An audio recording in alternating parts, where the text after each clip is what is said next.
Welcome to HardReset.Info channel, dear viewers. In front of me, our OUKITEL device. I have our OUKITEL WP23, and now I'm gonna show you how to make this device faster. So firstly, remember one rule.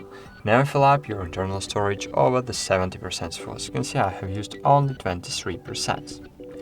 The second rule you need to remember is to, from time to time, free up the RAM, because all processes are running at the moment, they are running in RAM, and it's a very good idea to have it clean. Okay, and the third aspect, of course, junk files that applications leaving behind on Android system. So it's a very good idea to open the Files application, click Clean, and if you have junk files, here you will see the block with junk files, and click Clean, Clear. And okay, as you can see now I have no junk files in my device. Thanks for watching, like this video, subscribe to our channel, and bye! See you!